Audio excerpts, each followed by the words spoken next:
Okay, 15 minutes. Basic Bible lesson about salvation.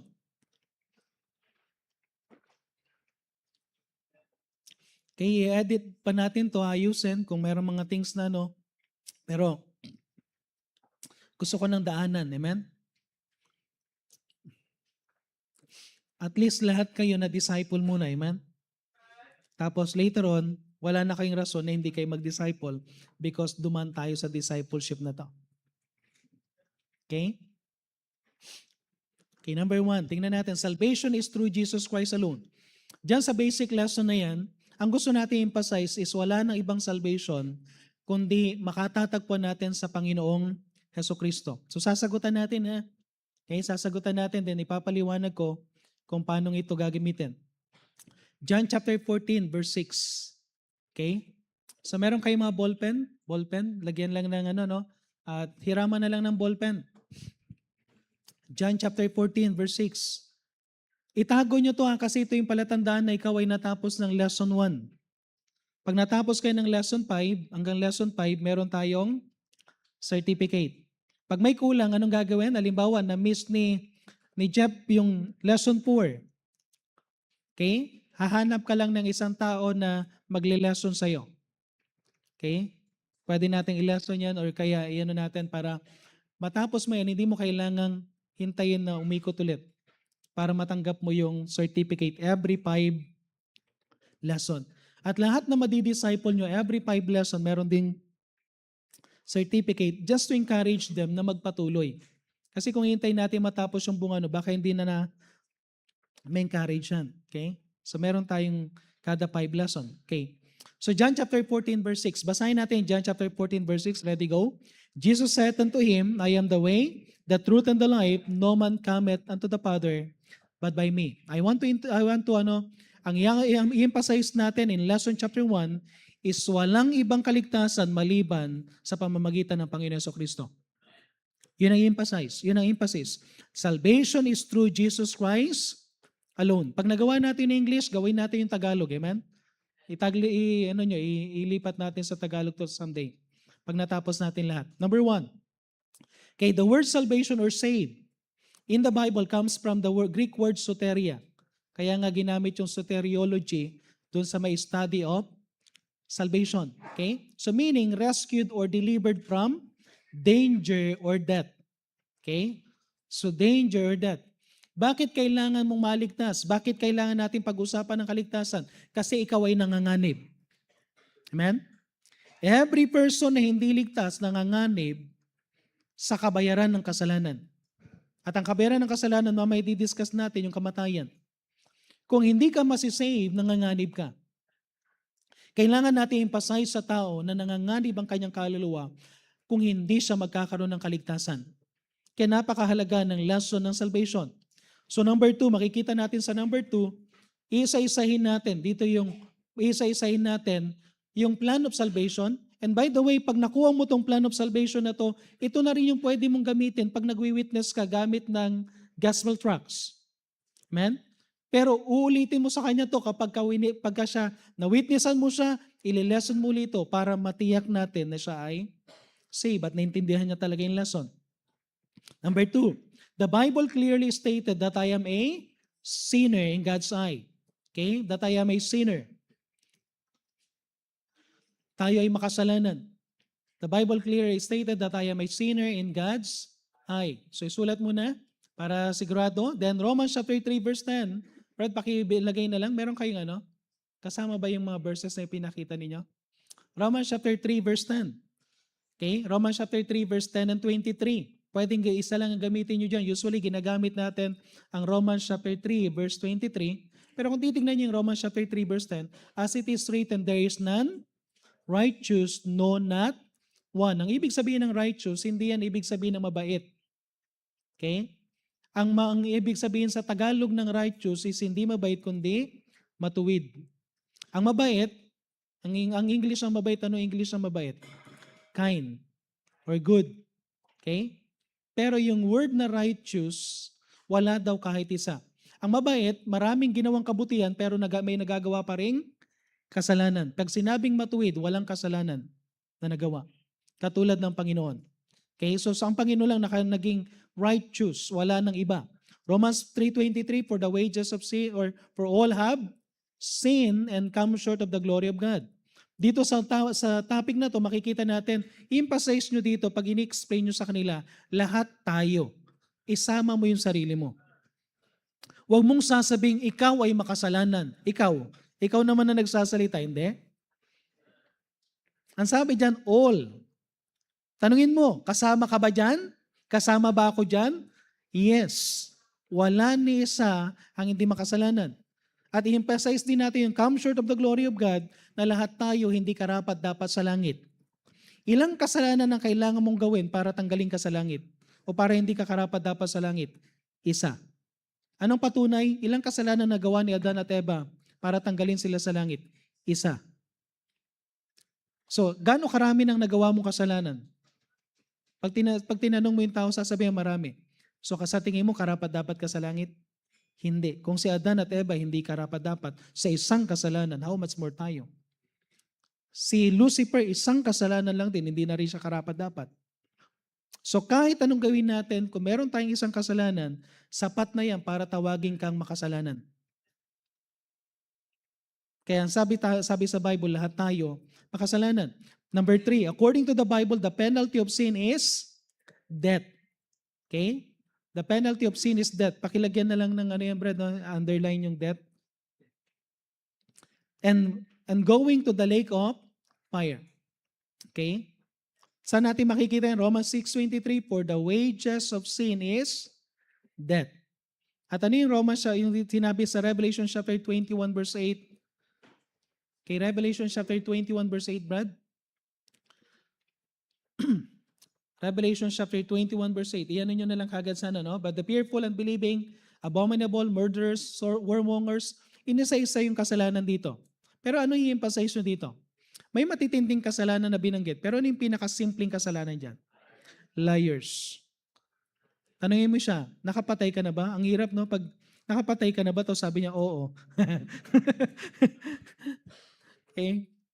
Pero pakiramdaman mo kung ano, no? Pag sinabi niya, oo, ibig sabihin matinding kasalanan yan. Pero alam niyo ba na kahit hindi ka nakapatay pero nagsinungaling ka, ang sabi pa rin sa Bible, shall have their part in the lake which burneth with fire and brimstone, which is the second death.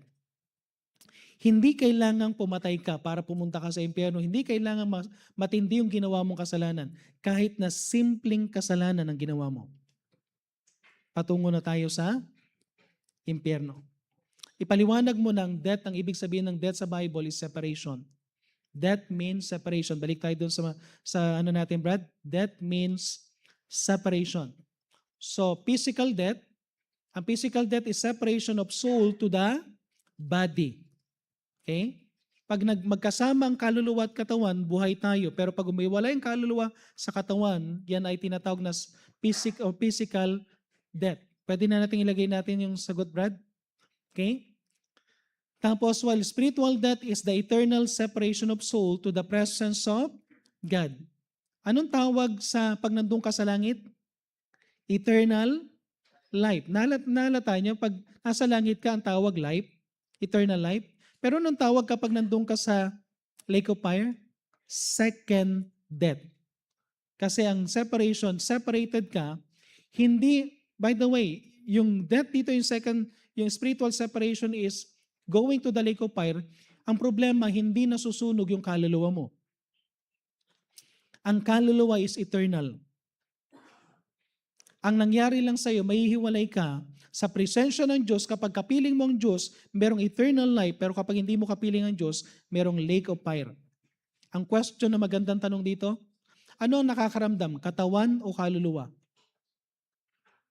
Pag sinabi niyang katawan, nararamdaman mo yan kasi buhay ka pa. Pag sinampal mo ko, masakit yan. Pag kinurot mo ko, masakit yan. Bakit? Nasa loob pa yung kaluluwa ko. Pag patay na ako, sampalin mo ko. O pumunta ka doon sa morgue. Okay? Pumunta ka dyan sa may sampalin mo yung patay. No? Aaray pa ba yan? May katawan, pero wala nang aray yan kasi wala na yung kaluluwa. It means na kapag pumunta ka sa impyerno, ito yung problema, Nararamdaman mo yung init. Nararamdaman mo yung uhaw. Nararamdaman mo yung sakit. Pero hindi ka nasusunog. Nakukuha nyo? Kaya kapag meron pang hindi ligtas dito, ganun ang mangyayari. Amen? So, yan yung tinatawag na second death. At sabihin mo sa kanya, maganda makita nila ang kalamatayan hindi lang isa, dalawa. Okay? Number 4. But the Bible tells me that I can know for sure 100% that I can be saved. Ano yung verse na makikita natin dyan? 1 John chapter, so I can know for sure. Okay, ano yung verse dyan? 1 John chapter 5 verse 11 to 13. And this is the record that God had given to us. Anong binigay daw ng Diyos? Eternal life. And this life is in His Son. Sino ang source ng eternal life? His Son, the Lord Jesus Christ. Punahin niyo mabuti yung verse 12. He that hath the Son, hath life. Anong klaseng life yan? Eternal life. And he that hath not the Son of God, hath not life. So ang sabi dito, yung buhay na walang hanggan, kapag nasa sayo si Jesus Christ, may buhay na walang hanggan. Pag meron kang reliyon pero wala si Jesus Christ, wala kang buhay na walang hanggan. Pag meron kang good works pero wala si Jesus Christ, wala kang eternal life. Meron kang eternal life if the Son is in your heart. Ang sabi niya sa may verse 13, these things have I written unto you. Ito ay sinulat, itong Bible. Anong pinakalayunin ng Bible? That you believe on the name of the Son of God, the Lord Jesus Christ, that ye may know for sure, 100% that ye have eternal life. Anong purpose ng salita ng Diyos? Para patutuhanan na lahat ng sumampalataya sa Panginoon, alam nila 100% na meron silang buhay na walang hanggan. And that ye may believe on the name of the Son of God. Listen, kailangang maniwala. Kailangang manampalataya. Hindi tayo naniniwala sa Calvinist na pinipili ang nasisave. Amen? Okay? Kailangan mong manampalataya. Number 5, okay pa ba kayo? Salvation is not the result of man's good works. Man's good works, but Christ's work on the cross. Ang salvation na hindi dahil sa ating ginawang mabuti, kundi sa ginawa ni Jesucristo sa cross. Ephesians chapter 2 verse 8 and 9. Ang sabi sa Ephesians chapter 2, nasagutan niyo na po 'yon. Good works saka cross. Ephesians chapter 2 verse 8 and 9, for by grace are you saved through faith and not of yourselves. Ano sabi diyan? Hindi sa pamagitan ng iyong sarili. It is the gift of God. Ano ibig sabihin pag-gift? Hindi mo kailangang pagtrabahuhan. Verse 9, not of, ano sabi yan? Not of works, lest any man should boast. So ang kaligtasan, hindi sa pamagitan ng gawa, kundi sa pamagitan ng biyaya ng Diyos kapag ikaw ay nanampalataya. Romans chapter 5 verse 8. Sinabi sa Romans chapter 5 verse 8, but God commended His love toward us in that while we were yet sinners, Christ died for us. Okay? So though I would do a lot of good works, by the way, minahal tayo ng Panginoon nang tayo ay makasalanan pa. Sabi niya sa may though I would do a lot of good works like giving to the poor, going to church every Sunday, or even penitence, so kahit magpapako ka pa sa cross, or any other things, if I still have sin, it would have been worthless. I must admit, isang bagay na kailangan natin i-admit, that I cannot save myself. That's why I need a Savior. Okay, I need the Savior. Titus chapter 3 verse 5. Bakit kailangan mo ng tagapagligtas? Titus chapter 3 verse 5. Ang sabi sa Titus chapter 3 verse 5, not by works of righteousness which we have done, but according to His mercy, He saved us. Ang ganda yan, hindi sa pamagitan ng mabuting ginawa mo kaya ka naligtas, kundi sa awa ng Diyos. James chapter 2 verse 10. Ano yung sinabi sa James chapter 2 verse 10? For whosoever shall keep the whole law and yet offend in one point, he is guilty of all. Kahit isang kasalanan lang magawa mo, guilty ka pa rin. Kaya nga, kahit marami kang ginawa, sa 10 Commandments, ilan na nagawa mo sa 10 Commandments? Pastor, nagawa ko yung siyam, isa lang hindi. Guilty ka pa rin. Not by works. Okay? The blood alone of the Lord Jesus Christ can cleanse me or can clean me of all my sin. Okay? Yung blood lang ni Jesus Christ. 1 John 1:7. The blood, no? Yung blood ng ano. So malapit na tayo. Blood. Mahalaga na i-emphasize natin ito. Anong problema natin? Ang problema natin, bakit tayo pupunta sa impyerno? Dahil sa kasalanan. Anong maghuhugas? The blood of the Lord Jesus Christ. At ang sabi dito, the blood of the Lord Jesus Christ, sabi niya dyan, sa may ano, we have fellowship, sa may bandang dulo, and the blood of Jesus Christ, His Son, cleanseth us from all sin. Ano daw maglilinis ang kasalanan natin? Hindi baptism. Hindi good works. Ang maglilinis is the blood. Gaano karaming kasalanan na nilinis ng Panginoon? All. Amen? Ano ibig sabihin ng all? Past, present, future. Madidiscussion sa masusunod. Okay, number 6, eternal life is in the person. Is in a person, and that person is the Lord Jesus Christ. Ano yung sinabi sa Acts chapter 4 verse 12? Pagbabasahin natin dito, Acts chapter 4 verse 12. So, kaya nga, tandaan nyo to, we are thankful na Baptist Christian tayo, pero hindi natin tinatas ang baptism. Ang itaas natin ang pangalan ni Jesus Christ. Okay? Kasi magkaroon na lang tayo ng celebration ng Jesus Christ Day. Amen? Amen? Huwag natin itaas yung tinatas masyado yung Baptist. We just thank God na Baptist tayo. Acts 4:12, neither is there salvation in any other, for there is no other name under heaven given among men whereby we must be saved. At kung titignan nyo sa Acts chapter 4, wala nang ibang pangalan na pinag-uusapan dyan kundi ang pangalan ng Panginoon Jesus. Okay? Salvation is not in a church. Salvation is not in denomination. Doon sa ating Brad, it is not in ritual, it is not in baptism or anything else. It is clear that eternal life can be received through the person of the Lord Jesus Christ. Amen? 1 John chapter 5 verse 12, he that hath the Son hath life. Amen? Okay, number 7 and last. Okay, tapos na yung first lesson. Amen? Salvation is a free gift from God.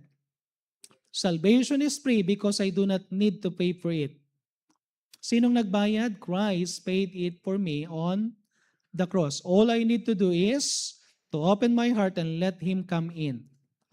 Amen? So ang buhay na walang hanggan ay regalo ng Diyos. Pag sinabing regalo, hindi mo kailangan pagbayaran. Okay? Kailangan mo lang tanggapin. Revelation 3:20. Revelation chapter 3 verse 20. Sabi diyan, behold, I stand at the door and knock. If any man hear my voice and open the door, I will come into him and will sup with him and he with me. Amen? So, anong sabi diyan? Ang Panginoon, ang sabi dito, nakatayo daw ang Panginoon sa pintuan ng ating puso, kumakatok, kung sino man ang makarinig ng kanyang tinig at magbubukas ang pinto, ako ay papasok sa kanya. Kailan papasok si Jesus Christ sa'yo? Kapag binuksan mo yung pintuan. Now, you need to lead Him in prayer. Ito palang nakalimutan natin dyan. Yung prayer, kung paano i-accept ang Panginoon Jesucristo. So, ilalagay na lang natin sa mga natin, no? So, yung prayer, no? Ano lang prayer na, kung tatanggapin mo si Jesus Christ, sasabihin mo lang sa prayer at iano rin natin yan para meron din tayong dyan sa lesson na yan. Sasabihin mo lang, Lord, sasabihin mo, Panginoong Jesus, inaamin ko na ako'y makasalanan at hindi karapat-dapat sa langit. Kahit na simplihan lang natin. Naniniwala ako at nananampalataya na ikaw lang ang tagapagligtas, wala nang iba. Hindi ang aking sarili, hindi ang aking reliyon, kundi ikaw lang, Panginoong Jesus. Kaya sa oras na ito, binubuksan ko ang aking puso.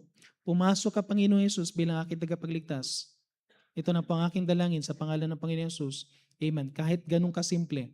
As long na makikita mo doon yung pag-aamin na siya ay makasalanan, siya ay naniniwala na walang ibang tagapagligtas kundi ang Panginoon Jesucristo, inalala niya ng Panginoon ang namatay sa cross para sa kanyang kasalanan, tinanggap niya si Jesucristo bilang tagapagligtas. Now, Pastor, bakit kailangan natin i-lead sa prayer?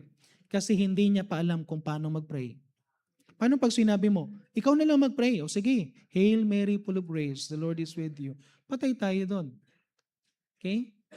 So mali. So kailangan mo i-lead siya talaga sa panalangin. Now, Pastor, lahat ba ng nilid natin sa panalangin tumanggap? Hindi natin tiyak. That's why lahat ng lesson natin, yung 4 na lesson natin about salvation. Amen? Amen? Okay? Tapos, isusulat mo dyan ay, kapag na-save siya, tanungin mo siya, sinong tinanggap mo ngayon? Sabi niya si Jesus Christ. Saan mo siya tinanggap? Sa puso mo, sa puso ko. So sabihin mo sa kanya, sige, kung tinanggap mo si Jesus Christ, isulat mo yung pangalan mo, okay? Pangalan mo ay Ramil Ulalia, have accepted the Lord Jesus Christ in my heart as my Savior this day ng 26 of August 1995. Depende kung kailan niya tinanggap ang Panginoon. Bakit mahalaga to? Kasi maraming nakakalimot kung kailan sila na-save. Amen? Okay? So, pag nakalimutan nyo yung answer, punta lang kayo sa office, humingi kayo ng copy ng answer. Amen? Okay? Okay? Pero pag natapos tayo dito, gagawa tayo ng isang booklet na ibibigay ko sa lahat na nakatapos. Para lahat tayo may pag-uusapan, mayroong mawiwitnessan. Now, Pastor, anong gagawin ko sa natutunan ko ngayon? Natutunan mo na yan. Pag-aralan mo kung paano mag-share, try to witness to somebody kahit isa ngayong week. Amen? Okay? Kunin mo yung gospel tracts natin, yung 10 commandments, daanan mo to, tignan mo kung paano ipaliwanag. May mga ibang verses na nandito na wala doon sa 10 commandments tracts, pwede mong gamitin. Okay? Paulit-ulit mo lang nabasahin. Ngayon, Pastor, hindi ako marunong magano. Sige, kumuha ka ng kausap mo, sabi mo, sasagutan natin to ha. Ipabasa mo sa kanya. Tapos sabihin mo yung sagot, ipag-pray mo sa Panginoon na Panginoon nang mag-explain through the Holy Spirit. Magugulat ka kahit hindi mo gaano ma-explain. Pag binasa niya yan, through the help of the Holy Spirit, magulat ka, baka masave yan. Hindi mo lang alam kung anong pwedeng gawin ng Panginoon kapag nag-pray ka. Amen? Amen? Okay, pwede tayong tumayo lahat. At kung meron man sa ngayon na nakaunawa sa message ng salvation, at hindi mo pa tiyak kung saan ka patutungo, why not baka ngayong araw na to, ito yung day of salvation mo. Amen? So, pwede bang habang nakayo kong ulo nakapikit ang mata, sino sa inyo, sinasabi mo, Pastor, hindi ko pa tinanggap si Jesus Christ. Ngayon ko lang narinig yung message na yan at gusto kong tanggapin si Jesus Christ bilang tagapagligtas. Taas mong kanang kamay mo. At bibigyan ka na ng counselor para tulungan ka niya. No? Merong isa doon sa taas. Brad, kailangan ko ng isang lalaking counselor. Brad, pakitaas nga lang yung kamay mo ulit. Yun, Brother Joben, Brother Patrick. Dito sa baba, meron ba? Meron bang isa dito? Meron pa ba dito na gusto mong gusto magkaroon ng katiyakan ng kaligtasan, gusto mong tanggapin ng Panginoon bilang tagapagligtas, taas mong kanang kamay mo. Meron ba sa atin? Meron pa ba? Okay? Tingnan nyo to nagle-lesson lang tayo pero hindi nyo alam, may kinakausap na. Amen? And I think meron iba sa inyo kinakausap. At kung tuturuan din natin ang bawat isa sa inyo na mag-pray, how to receive the Lord Jesus Christ, turuan mo yung tao na yun na mag-witness. Kapag marunong na tayo, huwag nating sayangin na alam natin yung gospel pero hindi natin sinishare. Habang tumutugtog ang ating pianist, hindi ko na patatagalin ang invitation. If God spoke to your heart, pwede kang pumunta dito sa harapan, lumuhod tayo. Ugaliin natin lumuhod. Kung hindi ka man pupunta dito sa altar, look for a place, pwede kang lumuhod. Pero kung ikaw ay merong issue sa health, wag ka nang umupo, no? Wag ka nang lumuhod. Pwede kang umupo. Mag-pray ka silently. One of the things na pagpipray mo sa Panginoon, Lord, help me to see your burden for lost souls. Lord, bigyan mo ko ng burden. Lord, bigyan mo ko ng burden na makita ko yung burden mo sa bawat kaluluwa na hindi paligtas. Lord, ipakita mo sa akin, basahin ko yung mga verses na binanggit kanina to see how joyful you are in every person na nasisave. Lord, gusto kong ma-experience, gusto kong makita na kung gaano ka kasaya kapag may nasisave. And gusto kong mag-contribute sa kasiyahan na yan. Gusto kong mag-witness. Lord, gusto kong makita yung promise mo that you are willing to do something para lang sa kaligtasan ng maraming tao. And Lord, teach me how to present the gospel. Lord, teach me. Tulungan mo ko mag-share ng gospel sa gospel tracts, yung lesson na natutunan ko ngayon. Lord, I pray this week. Pray that this week, at least one soul na pwede mong mawitnessan. One soul na pwede mong madala sa Panginoon, na magbibigay kaluwalhatian sa Panginoon. Okay? Habang nakayo kung ulo, nakapikit ang mata, at habang nakaluhod, pray tayo together. Hayaan natin ang Panginoon na mag-work sa ating mga panalangin. Tayo po'y manalangin. Diyos Ama sa langit, muli po Panginoon, kami pong muli ay nagpapasalamat sa biyaya niyo po na pinagkaloob niyo po sa amin. Maraming salamat po because you are giving us a desire, Panginoon, para magkaroon kami, Panginoon, ng part, Panginoon, sa Great Commission. Lord God, I pray na tulungan niyo po kami na makita namin ang inyong burden. Tulungan niyo kami, Panginoon, that every time we see person, Panginoon, makikita namin yung kanyang pangangailangan spiritually. Lord, I pray na tulungan niyo po kami na maburden sa mga kaluluwa. Tulungan niyo po kami, Panginoon, na makita namin ang iyong joy in every person na nasisave. Tulungan niyo po kami, Panginoon, kung paano din po namin makita na meron kayong power na ipagkakalob din po ang kakayanan para makapag-witness kami. At tulungan niyo po kami, Panginoon, na magkaroon kami ng kaalaman kung paano po i-share, Panginoon, ang gospel. Lord God, I pray na wala po kami maging reason to neglect the lost. But Lord God, I pray within this week, magbibigay kami ng gospel tracts, magwi-witness kami, Panginoon, or magdi-disciple kami, Panginoon, o meron kaming yayayain sa church para makakilala sa iyo. Lord God, I pray na gamitin niyo pong Laloma Baptist Church at ang bawat miyembro na maging seryoso sa Great Commission. Pagpalain niyo po lahat ng mga panalangin ng bawat isa at ito na po ang aming samot dalangin sa pangalan ng Panginoon Jesus. Amen.